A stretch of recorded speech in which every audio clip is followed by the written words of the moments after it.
to the Life is an Escape Room podcast, where learning about yourself is an adventure. Here's your hosts, the Eanes escapeletes, Chris and Jeff. Hello, fellow escapeletes. I'm Chris. And I'm Jeff. And today we are discussing teams, just the two of us. Jeff, where are we going? Well, I was thinking about it recently, and at work, I've been contemplating the idea of teaming, and what does that mean, and what does it mean to be a team? Because when we're a team, it implies that everybody is doing everything. But you have to recognize that even in a team, each person has an individual task, and those tasks are the things that they're working on, they're responsible for. So even in a team, you have your own personal responsibilities. But how do you take advantage of the team and the environment when you're each sort of doing your piece? How do you share work? And what do you do when the people want to do their own thing? They feel it's a strength to be sort of have their own task and have ownership of something. So it's the idea of what is the balance in teams? What are your thoughts on that, Chris? Oh, well, we teach several classes yeah, on high-performing teams. Yes. Yeah, so there's definitely a difference between a group and a team. Right? A group is a coming together of people. Right. For whatever, right? A team are people that actually have a set of norms, communication standards. If it's a high performing team, right? They all know each other's strengths and weaknesses. They're collaborating. They're marching forward together. They know the end goal. They know whose role who's doing what. Right.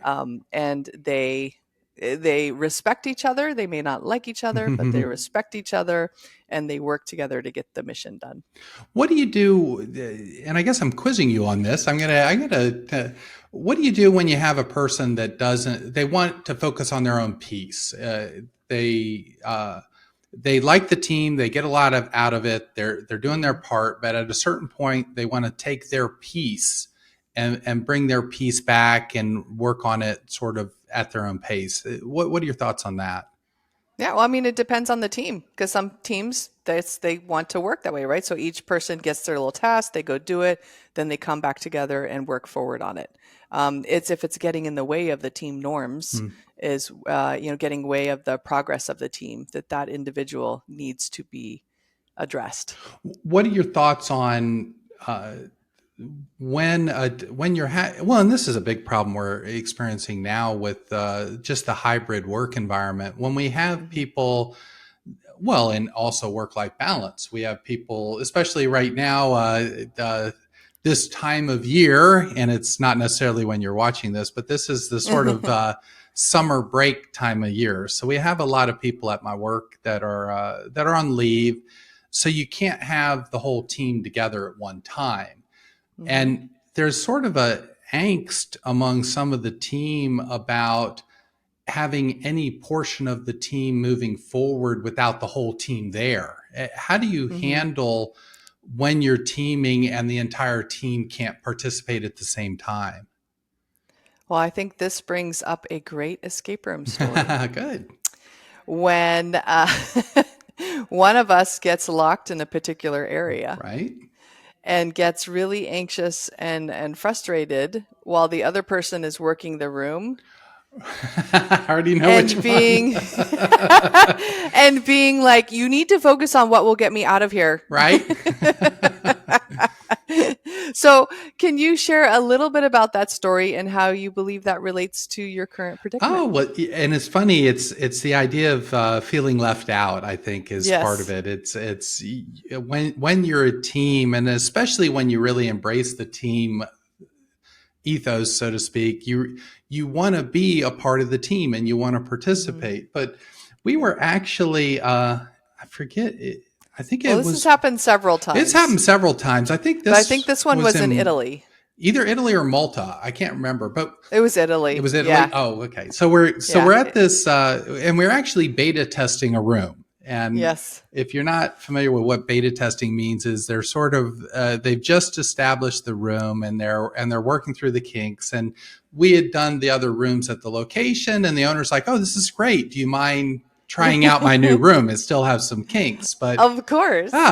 So we go in, and it's just the two of us, and of course, one of the participants has to be locked in a cage, and which we now know should not be me. Well, but you Anyway, always go ahead. volunteer. It's amazing. It's like if anybody's going to step forward and do that, so Chris volunteers to be in the cage, and first, and we had recently, and like Chris said, we had recently had multiple examples of this where we're really looking out for helping each other remove an obstacle, like looking for handcuff keys or making sure your partner can get out of the cage so that you're both participating. So we were very keen at the time on making sure that you did what was needed to get the partner out. So I was working very hard to get you out of the room. And I were you though? No, I'm kidding. Oh, it was for us as the team. But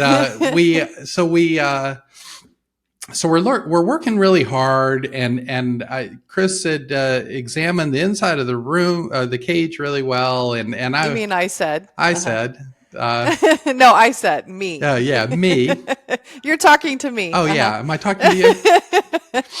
Well, you had said, yeah. Look, I found everything I could, and it's something that you have to do, and I was working hard, and I couldn't find it, and I'd started sort of seeing other things around the room. So I'd started working on other parts of the escape, and you had gotten so frustrated. You were so mad.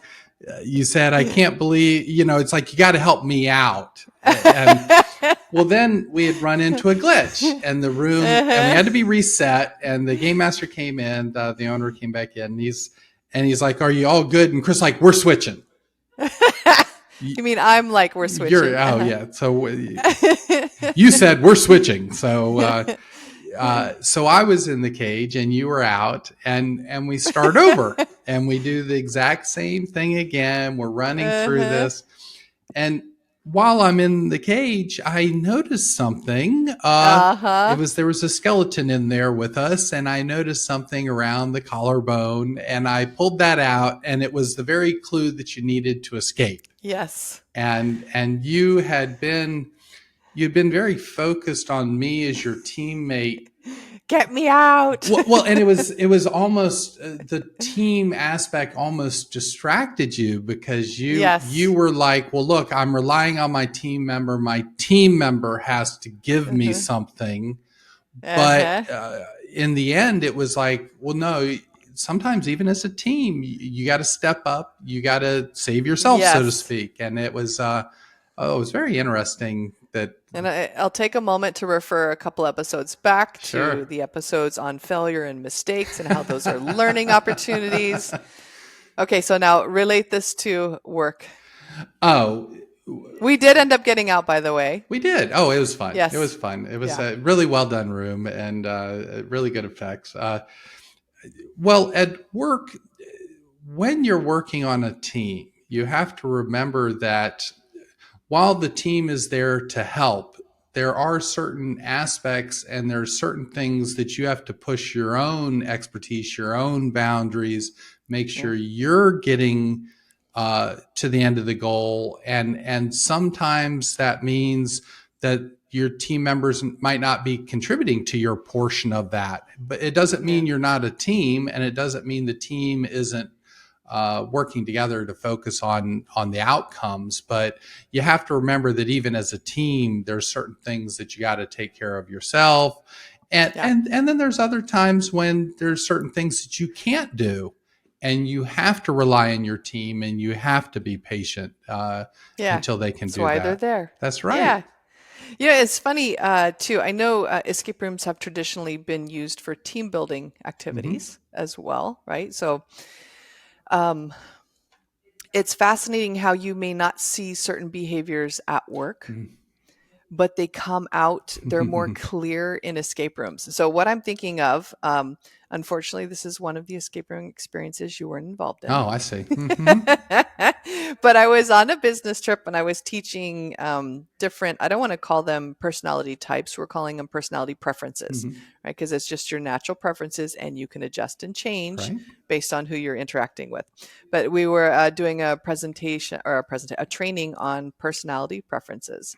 And the group that I took through, I said, hey, there's an escape room not far Mm-hmm. from here. And, I don't have to fly out till tomorrow. So if anyone wants to go test out these personality preferences and see how you show up, let's do it. So I actually had about 5 of the participants decided to go to the escape room that evening. And it was funny watching them because we could see their natural preferences during the training. Mm-hmm. And then when we got them into the room, at the escape room, they immediately started because they were so focused, right? And they were fairly new. Some of them, this was their first escape room. Right. Others, I mean, not more than 2 or 3 max. But they immediately went straight to those personality preferences. And then we started, as we were going through it, I started mentioning, hey, that's very, it was a color system. Yeah. I'm like, have you noticed how maybe red your behavior is right now? Maybe you want to switch it over to green. So in the moment, they were able to figure out, ooh, I'm being this way and I need to maybe adjust and so I can better interact with my team. But I thought it was fascinating because it's like a safe space that Right. people can adapt and adjust. And we've done that ourselves, Oh, yeah. right? Yeah. With our behavior. Yeah. So what are your thoughts? Oh, well, I think it's fun too, because when you're testing yourself out in a pure environment like an escape room, you can let your personality preferences go wild. Yeah. And what's nice as a Sort of. well, sort of. Well, they tend to go wild whether you want them to or not. But what's nice about the escape room environment is you can see what people's preferences are, what they want to lean into. But Mhm. what's nice about that is you get a really good feel for what they like. And Yeah. we find so often in like a work environment that people might be afraid or intimidated to reach into their personality type. They're either Yeah. suppressing it, they're saying,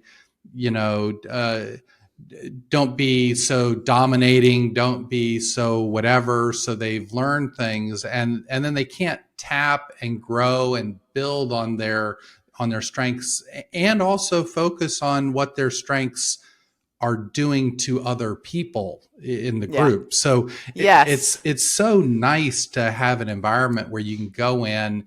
It's very focused. It's heightened, so your personality comes out more spontaneously, and then you can then build, learn, Yes. see how, and also not only just the people that have the strong personalities coming out. It also allows the people that don't have the experience with working with those kinds of personalities, it gives them an opportunity to practice.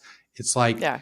if you have a lot of, we call them reds as a personality times. If you have a lot of reds, it's like, well, how do you get the best out of your reds if you're a blue or a green? Mhm. How do you sort of learn from that? Yeah. So the reds, just for those watching Mm-hmm. or listening, the reds are very direct and blunt and to the point, where blues are a little more like in detail, not as direct and to the point. So, but the point being, and I love it, it's a balance, right? It's a self-awareness balance. It's showing up who you are while also adjusting your behavior Right. to get the best out of that interaction. Right. So there's who you're at as your core, being authentic in that, and adjusting how you interact with others to get success for that interaction. Because I know we have, I think this was in South Carolina, North Carolina. We were talking to one of the game, not the game owners, the escape room location owners, and they've said they've seen when people have come out of escape rooms and relationships were broken, Right. right? Because they totally went into their personality and didn't adjust, Right. right, to better interact with that person.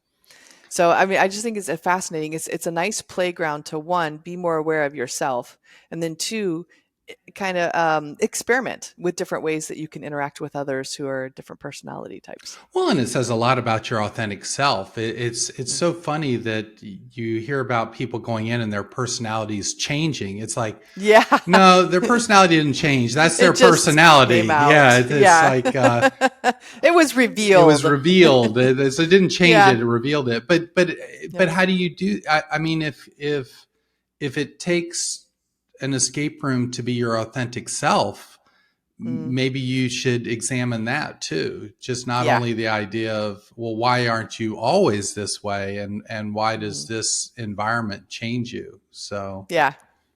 Oh, lots of things, right? There's so much attached to that, like being with different organizational cultures. Like I have left an organization because I didn't feel like I could be my authentic self Right. in that culture. So finding a better fit, or adjusting if that's somewhere you really want to be. So there's so much to unpack here with teams. We might have to do some more episodes on teams. this. Yeah. Yeah. Well, and it's funny. I've always felt that. And I've discussed this with you several times. The idea of making sure that you're not, well, especially as a leader, making sure that you have people feel empowered to disagree. Yes. Because if you're in a team or you're in a work environment, if you're working on something and no one ever contradicts you, or no one ever, a problem. Yeah, there's something wrong. And especially with lack of psychological safety. And if they're not, and if your team aren't being their authentic selves, then you're probably not getting the best out of them, and it creates stress on an individual to not be authentic. And if a person can't be authentic in a team, it will cause trouble. You're not getting the best out of them. They cause stress. They're working against their authentic self. So I think there's just a lot, both with escape rooms and how you can apply the escape room to the real life, work environment, personal environments. Yeah. Yeah. That sounds like a good piece of final advice. Anything you want to add to it? Figure out those things that expose your authentic self, embrace them and learn from them, and be your authentic self. Awesome.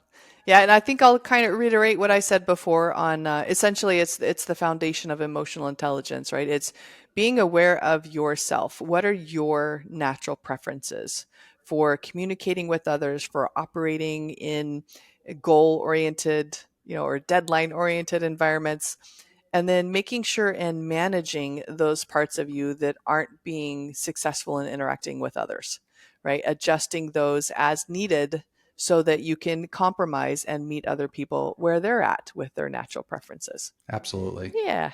Awesome. Okay. Well, thanks so much for joining us, folks. We'll see you in the next episode. Want to learn more about the Eanes escapeletes, buy the book, or read the blog? Visit lifeisanescaperoom.com.